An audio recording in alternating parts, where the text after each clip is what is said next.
Okay, I just got home. It's raining outside, so I'm sorry for how terrible I look right now. Just ignore me. Um, I missed posting last Tuesday because my internet was down, but yeah, I do apologize for that. And so my punishment is to read the birthing scene in Breaking Dawn. Um, apparently, I've been reading a little bit through this to see about it. Apparently, this part is from Jacob's point of view, as far as I can tell.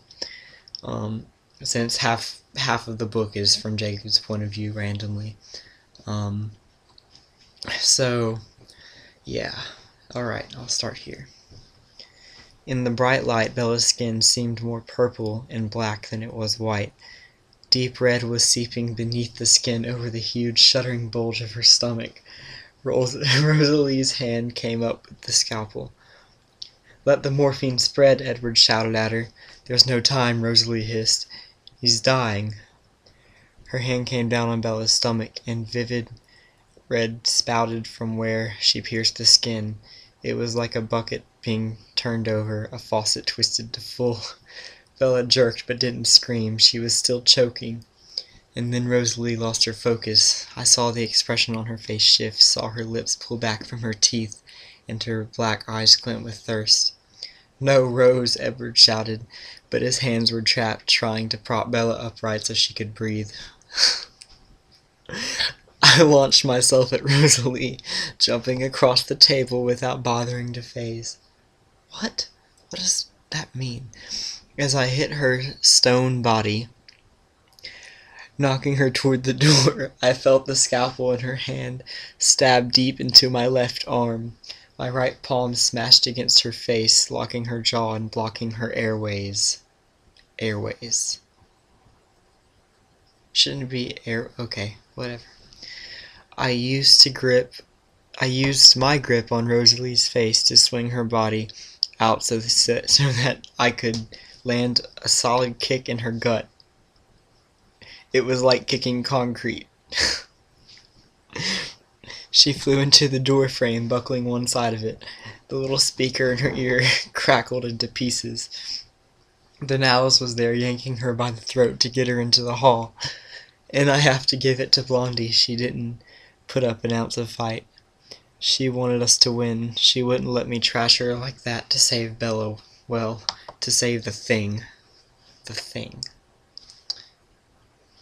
I ripped the blade out of my arm. "Alice, get her out of here," Edward shouted. "Take her to Jasper and keep her there. Jacob, I need you." I didn't watch Alice finish the job. I wheeled back to the operating table where Bella was turning blue, her eyes wide and staring. "CPR," Edward growled at me, fast and demanding. "Yes." I judged his face swiftly, looking for any sign that he was going to react like Rosalie. There was nothing but single-minded ferocity. Okay. "Get her breathing. I've got to get him out before..." Him? Okay. Another shattering crack inside her body, the loudest yet, so loud that we both froze in shock, waiting for her answering shriek. Nothing. Her legs, which had been curled up in agony, now went limp, sprawling out in an unnatural way. "Her spine!" he choked in horror. "Get it out of her," I snarled, flinging the scalpel at him. "She won't feel anything now." Then I bent over her head. Her mouth looked clear, so I pressed mine to hers and blew a lungful of air into it. I felt her twitching body expand, so there was nothing blocking her throat. Her lips tasted like blood. I could hear her heart thumping evenly. Keep it going, I thought fiercely at her, blowing another gust of air into her body.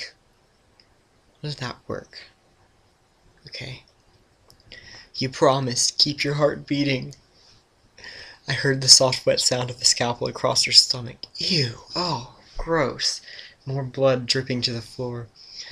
The next sound jolted through me, unexpected, terrifying, like metal being shredded apart. The sound brought back the fight in the clearing so many months ago, the tearing sound of the newborns being ripped apart. I glanced over to see Edward's face pressed against the bulge. Vampire teeth, a surefire way to cut through vampire skin. That makes sense. I shuddered as I blew more air into Bella. That was a paragraph, by the way. She coughed back at me, her eyes blinking, rolling blindly. You stay with me now, Bella, I yelled at her. Do you hear me? Stay. You're not leaving me. Keep your heart beating. Her eyes wheeled, looking for me, or him, but seeing nothing. I stared into them anyway, keeping my gaze locked there. Then her body was suddenly still under my hands, though her breathing picked up roughly and her heart continued to thud. I realized the stillness meant that it was over. The internal beating was over. It must be out of her. It was. Edward whispered. Renesmee. So bellowed Finn wrong. It wasn't the boy she'd imagined. No, big surprise there. What hadn't she been wrong about? Ow, that was rude. I didn't look away from her red-spotted eyes, but I felt her hands lift weakly. Let me, she croaked in a broken whisper. Give her to me. I guess I should have known that he would always give her what she wanted, no matter how stupid her request might be, but I didn't dream he would listen to her now, so I didn't think to stop him. Something warm touched my arm. That right there should have caught my attention. Nothing felt warm to me. But I couldn't look away from Bella's face. She blinked and then stared, finally seeing something. She moaned out a strange, weak croon. Renez... ... May. So... ... Beautiful. And then she gasped in pain. By the time I looked, it was too late. Okay. That is all I can take right now. Wow, this is way too long. I'm gonna have to upload this to YouTube. Oh well. That was ridiculous. My head hurts even more than it already did. Okay, I'm gonna post twice tonight, and then I have a lot of crap to do. So, I will see you guys later.